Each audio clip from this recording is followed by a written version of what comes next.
the Democratic National Committee. Thank you for joining us on today. We're grateful we're here with Jason Kander, who's our chair of our DNC Commission, and also the president of Let America Vote, Congressman Terry Sewell, who is here, who's our vice chair of the commission that we have, which we'll talk about in a moment. Secretary of State from California, Alex Padilla, and Congressman Joaquin Castro are here to join us on today. We are here because, as we know, President Trump has brought forth a commission that'll be having their first meeting on today around the myth of voter fraud, which we consistently and regularly reject. Our job should be making it easier for people to vote, not harder. And so we have come forward to create a commission that is focusing on what are we going to do to protect the opportunities for Americans to vote all across the country and all of the time. We'll be here to be making sure we provide consistent response back on what is coming from the Trump administration. When you have leadership such as Chris Kobach, who has demonstrated regularly of trying to find more ways for people to have difficulty to vote, it's the reasons why we're pushing back in this manner. We're expanding the work under our vice chair, Karen Carter-Peterson, who specifically is overseeing civic engagement and voter participation to, again, find more ways for people to vote. We understand, we hear this nonsensical myth of voter fraud. It is not happening. We are not seeing that. But what we are seeing is that people need to have more opportunities to have a chance to go vote, and we are committed to that here at the DNC. As part of that work, we've launched the commission, DNC Commission to Protect American Democracy from the Trump administration. We will not allow them to move forward in a manner that will hurt our communities, and especially when you see that their leadership is not led in a bipartisan way. Their chair, their vice chair, both are Republicans, and many Republicans that are on that commission have found ways to push back against us. The commission that we've pulled together, though, is to make sure we have the democratic response, to demonstrate that we are serious in making sure we push back on what we hear from the Trump administration, but actually find more ways for people to vote. We should be finding ways for people to have more access to vote. We should find more ways for people to have the opportunity to get registered. We should be talking about vote by mail. We should be talking about early voting. We should be talking about the opportunities for more of our communities to be engaged rather than the fear that's coming from the Trump administration. As we saw the Trump administration and the commission requesting data, which was obviously soundly rejected across the country in a bipartisan manner, to demonstrate that is not what we should be pursuing. Lastly, this is our continual attempt of demonstrating the new vision of the Democratic Party, of saying we will come together and show our leadership in all aspects, whether it be in the federal government, whether it be in the states, whether it be in the cities, to say people should be having an opportunity to vote, not have their votes taken away. So with that, a great leader out of the state of Missouri and across the country, the chair of our commission, Jason Kander.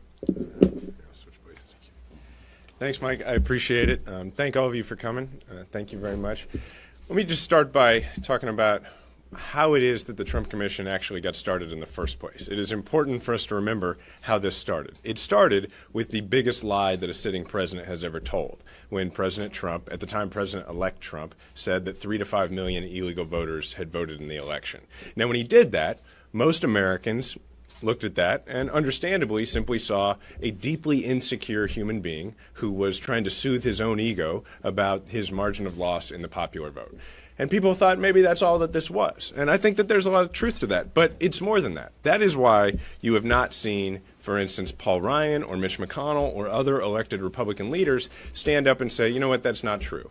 The reason that you haven't seen that is because it fits in perfectly with what their strategy is, which is to get a lie like that out into the ether, out into the conventional wisdom. Because if people believe that, it makes a difference. So this commission started as a way to try and legitimize, to try and justify the biggest lie that a sitting president has ever told, this commission being the Trump Commission. But it is morphed from there. And what it's become now is just a vehicle for voter suppression. And it's important for us to remember what the recent GOP history on voter suppression has been. I'm the former Secretary of State of Missouri. I was the chief election official in a state with a Republican supermajority. I've seen the GOP voter suppression playbook up close. And here's what it is. There's 3 steps to it. Step 1 is to undermine faith in American democracy so that people believe that drastic measures have to be taken. Step 2 is to put up obstacles to voting. Step 3 is to put up obstacles to those obstacles.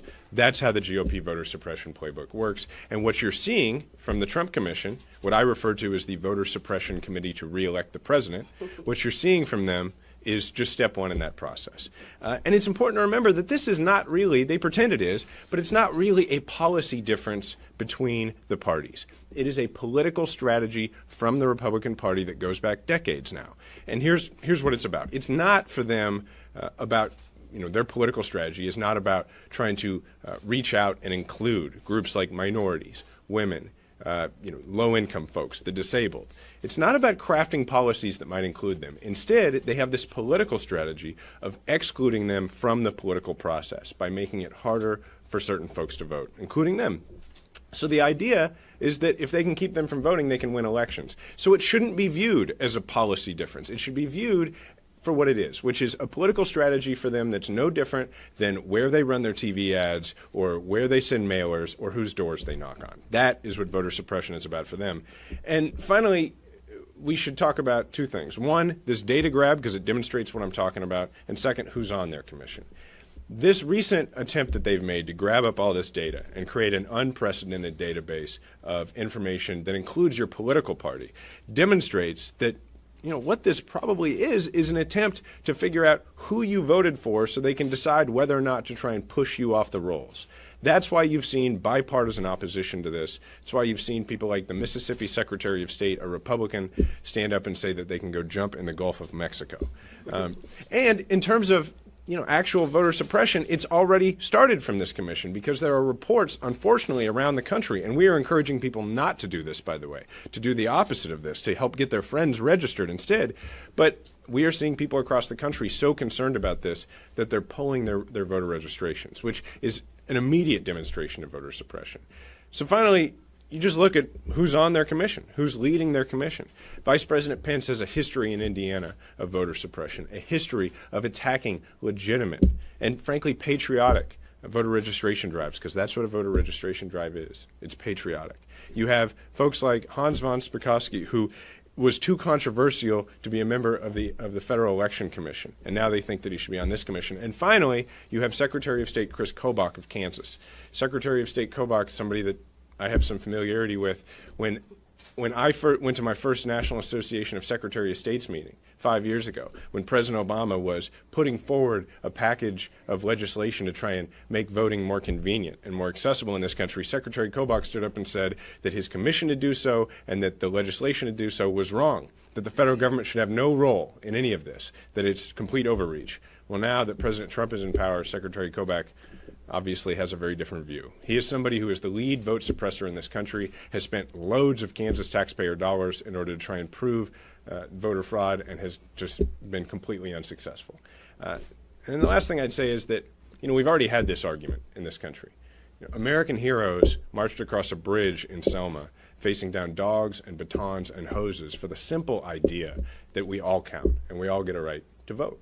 And we are fortunate to be joined today by a native of Selma, by Congresswoman Terry Sewell, who is the vice chair of this commission, who is the co-chair of the Voting Rights Caucus in the House of Representatives, and just is an incredible champion for voting rights. So, Congresswoman Sewell, thank you. Thanks, Jason. Thanks, Jason. I want to begin by saying that while I don't believe in our president's baseless voting fraud claims, and while I don't believe that we can trust this administration with the facts, and while I am deeply disturbed by the characters who the president has chosen to put on his commission, I do agree with our president on one important point. Our elections are in need of repair, and the American people deserve solutions that will strengthen our democracy. Over the past decade, our country has seen a new wave of voter suppression tactics that keep low-income and minority voters from casting their ballots. The Supreme Court has struck down our nation's most powerful voter protections, and our election infrastructure is out of date. And we need to protect our elections from online threats and cyber attacks. The integrity of our election is at risk, but not from voter fraud. If the president is truly concerned with the integrity of our elections that this commission has been charged to do, there are some real questions that our democracy faces. Like, what can we do to ensure that every American is able to participate in our democracy? How can we restore the Voting Rights Act of 1965 and our nation's most powerful voter protections? How can we ensure that states are equipped with the most up-to-date technology to run elections? I have the great fortune of sitting on the House Intelligence Committee, and I can tell you that our elections are in trouble. There is election integrity, but it's not because of voter fraud. It's because of voter suppression and because of our outdated infrastructure. So there are lots of things that President Trump can be doing to actually help Americans and this democracy have better elections. But this commission is not one of them. As Jason said, I have the great honor of representing my hometown of Selma, Alabama, as well as Birmingham and Montgomery, the old civil rights district here in Congress. And I can tell you that people died, bled, and fought for the right to vote. And it is unacceptable that this president would make a mockery out of voting by having a commission that's focused on voter fraud and not on voter suppression. This is very personal to me because so many of my constituents marched across that bridge, died, fought for the right for all Americans to have access to the ballot box. Your vote is your voice. And we here on this commission, the DNC's commission, we here will make sure that the voices of the excluded are not always the voices of the voiceless. We plan to be that voice. And I can tell you, President Trump, that we will be watching your commission. We will be making sure that your commission stays on task because there are integrity issues with our election process. But voter fraud is not the problem. It truly is voter suppression. I look forward to working with Jason and the rest of the commission. I am honored today to introduce next Alex Padilla, who is the Secretary of State for California, who is a champion in fighting on behalf of voter integrity for those people in California and across this nation. Alex? Thank you, Representative Sewell. Thank you, Jason, and everybody that's gathered here today. It's my honor to serve on this commission as well. And yes, this is a big day for democracy, because very soon Trump's Presidential Advisory Commission on Election Integrity will meet for the first time, but they're going to meet behind closed doors with no ability for the public to attend, no ability for the public to view what they're going to be doing, and no opportunity for the public to begin to hold them accountable for this journey that they're on now. And it's understandable why, because it's clear that they refuse to invite American citizens to witness what the Trump administration's agenda really is, and that's to roll back the clock on voting rights and attack our democracy. As Jason laid out, the commission was created for a couple of reasons. Number one, to soothe the president's ego for he lost a popular vote and can't reconcile with that fact. And so what does he do in response? He makes up this lie of millions of illegal votes cast across the country. We invited him back then and have yet to see one shred of evidence from Team Trump to back up his claims of massive voter fraud. So what does he do instead? He creates this sham commission to strengthen the integrity of our elections, and we're using air quotes here, because we know what the truth is when it comes to voter fraud. There have been studies, there have been investigations, there have been reports issued, and they all say the same thing. Voter fraud is extremely rare and always very isolated. So if that's not where this commission is going, where are they going? We don't have to guess. Look at the memo that Secretary Kobach presented to then President-elect Trump during the transition. It laid out a clear strategy to attack and undermine the National Voter Registration Act. That's where this commission is going, and that is an attack on our democracy itself. The 1993 National Voter Registration Act, which, by the way, was passed on a bipartisan basis, has been one of the most important pieces of federal legislation that protects our voting rights, specifically as it pertains to facilitating people who are eligible registering to vote. This commission is working to the contrary. They're clearly working to make it harder for eligible Americans to register and to vote. And it's not just Secretary Kobach. Look at some of the other appointees of this commission. Ken Blackwell, J. Christian Adams, Hans Van Spakovsky. These gentlemen, it's been clearly documented, have spent decades working to roll back the clock on voting rights. They're going backwards on voter registration, backwards on the Voting Rights Act itself.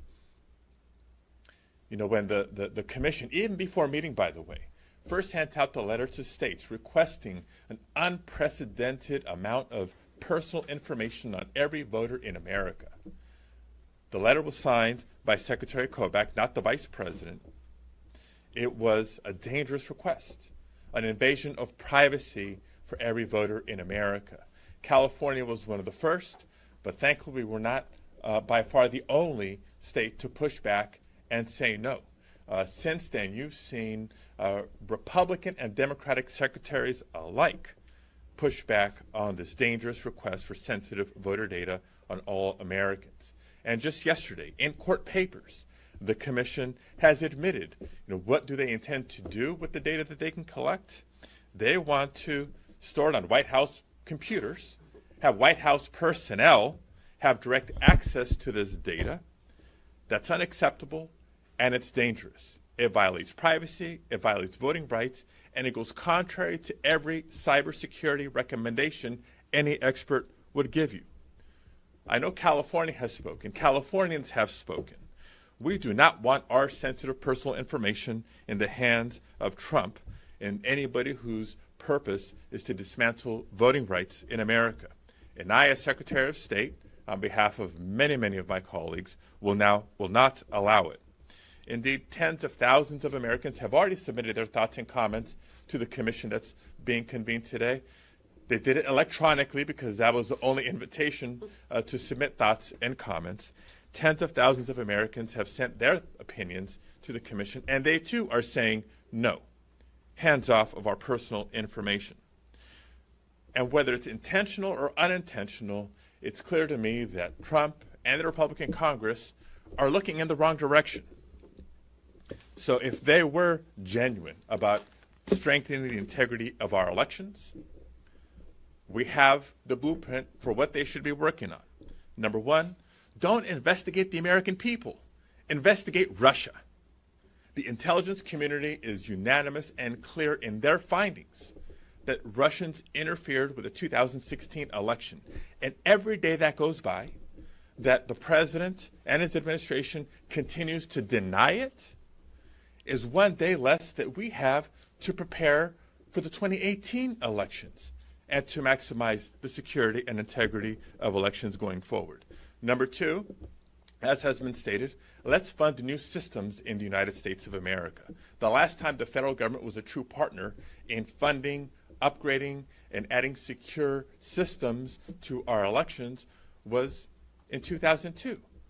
When the Help America Vote Act was passed, also on a bipartisan basis. Number three, don't eliminate, fund the EAC, the Elections Assistance Commission, the very body we look to that sets the security standards for voting systems in the country, the very body we look to aggregate data of what's working, what's not working in elections administration to make it better for voters and more secure. The Republican Congress is seeking to eliminate it when we need them now more than ever. And four, restore the Voting Rights Act, because these blatant attacks on our voting rights have come in the last several years since the Supreme Court's decision on Shelby v. Holder. This decision, gutting Section 4 of the Voting Rights Act, the preclearance requirement, has opened the floodgates to the voter suppression laws that are running rampant state by state, and we now see as the single agenda for this fraud commission, and we will not stand for it. It's now my honor to introduce a friend and a colleague from the state of Texas, Representative Joaquin Castro. Thank you, Alex. And thank you to Jason Kander and Terry Sewell for chairing this commission, this DNC commission. Thank you to Alex and everybody who has been part of this effort to speak up against the Trump Commission that undoubtedly will strip away the rights of so many American voters throughout the country. Voting should not be an obstacle course. The problem that we have in the United States of America is not that too many people vote too often. It's that not enough people vote in each of our elections. And I say that coming from the state of Texas, which has among the worst records, if not the worst record, in trying to do everything that it can because of its leaders, Greg Abbott and other Republican state leaders, trying to do everything that it can to suppress the vote. Repeatedly, federal court after federal court has found that the state government has violated the rights of so many Texans, including African American and Hispanic Texans. And so when we think about voter ID, which this Kobach or Trump Commission is likely to promote, what we're talking about is really a political point shaving process. They realize that 95% of people may have the approved ID necessary to go vote. But how many elections can you win in that 3 or 5% difference? And to speak very specifically to that, the other day I came across a study of Harris County. Harris County is the largest county in Texas. Several million people in Harris County. And in the 2016 election, after it was over, Harris County voters were surveyed, and 1 in 7 Harris County voters who didn't vote said that a big reason they didn't vote was because they didn't have the state-approved ID. In other words, the voter ID laws are having that pernicious effect that was not coincidental, but intended. That is the political point shaving that is intended. And if we allow this Trump Commission to be successful, then it won't be Texas and several other states that will have this problem. This will be a problem for all Americans throughout the country. And what's the result in the great state of Texas? Texas consistently ranks in the bottom 3, sometimes last, in voter participation, election after election. So many people are disenfranchised. So many people have decided or been kept from going to vote.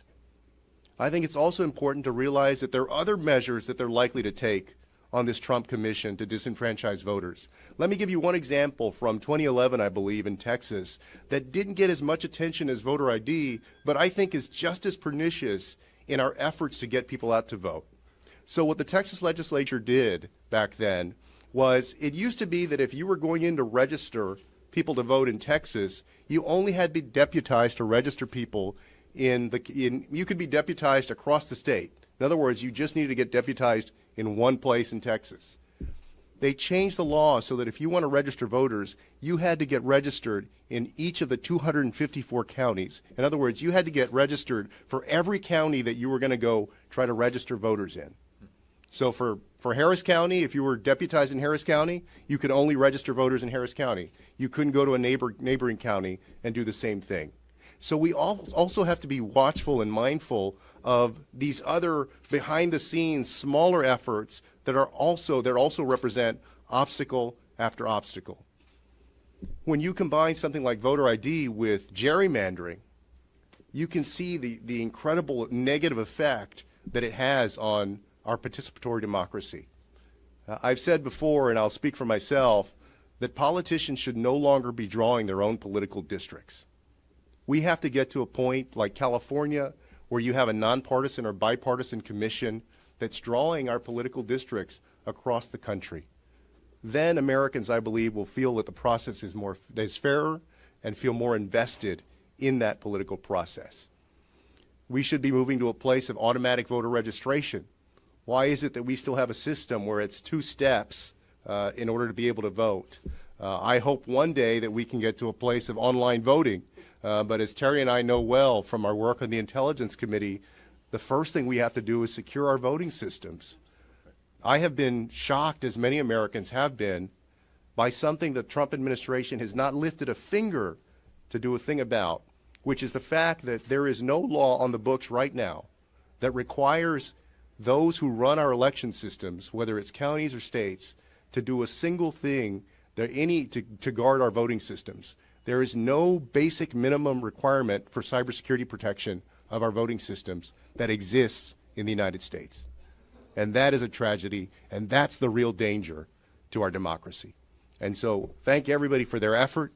We're going to be watching what this Trump Commission does. I know the American people will also be watching. And again, we need to do everything possible to make sure more people vote, not to make it harder for Americans to vote. With that, we'd be happy to answer any questions that y'all have. David Smith of The Guardian, do you feel there's a concerted effort to target African American voters in particular, given the majority of them tend to vote Democratic? Yes. Anybody else? Yes.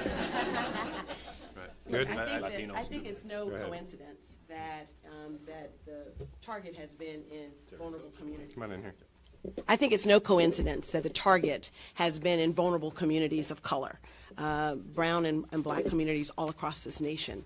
But we can't underestimate the fact that the disabled and our senior citizens and our young folks are also disadvantaged as well. And I think that if you take nothing away from this press conference, I hope that you take away the fact that we as elected officials should be about making it easier for people to vote, not making it harder. And the fact that the Trump administration would put this sham of a commission forward when there are legitimate election integrity issues that they could be taking up instead of asking for personal identifiable information, it is a travesty. And I think that the American people deserve better. And that's what we hope to work on. Obviously, it's a lot of targeting. I think that one North Carolina's court, appellate court, said it's with precision, surgical precision, that they were that these voter ID laws were crafted in order to, with surgical precision, target African American communities. But it's communities of color all across this country, but as well as our disabled. My father. He was disabled, and while he was highly motivated to go vote because I was on the ballot, and the state of Alabama had introduced a new photo ID law right after the Shelby decision that no longer let him go vote with his validly issued federal ID called a Social Security card. Let me repeat that, a validly issued federal ID called a Social Security card. Instead, the state of Alabama now requires a special voter card. And the fact that it took our family a couple of hours to get my dad ready, dressed to go to the county courthouse, and that county courthouse happened to be grandfathered into the American Disabilities Act, so it didn't have to have a ramp. Okay, I'm a member of Congress, so they quickly got several guards to come and help my dad in his wheelchair up the steps, only to find out that the voting registration office, which is on the second floor, the one elevator in the small county courthouse was out of order. By the time they got someone to fix it, because they were highly motivated to help my dad get to vote, get to his photo ID, you know, the person was out to lunch. How many Americans, it's not about how many, you know, counting how many marbles are in a jar anymore. But these are modern day barriers that are just as pernicious, that are just as dangerous, that stop people, average Americans, from exercising their right to vote. And so I think that this commission will, you know, we will be watching, but America should be watching as well. And there's lots that we can be doing to make sure that we protect election integrity. But this sham of a commission is not one of them. Others? No? Can I try and one more? Sure. The president made that claim, I think, on Twitter months ago that millions of people voted illegally. I know you reject that.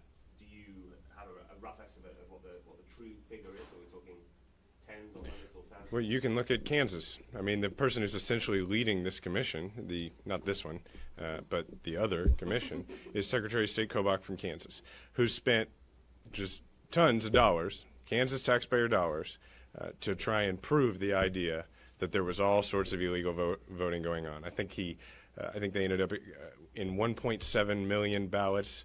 I think they found 9 cases, and it wasn't even necessarily what the president was describing. Look, this is a lie. I mean, he's the president, and we're Americans, so we would really prefer to be polite. Right? Not just us, but I mean, as a country, that's our reaction. When the president tells the biggest lie that a president has ever told, our natural inclination, good-hearted inclination, is to try and give that all the benefit of the doubt we possibly can.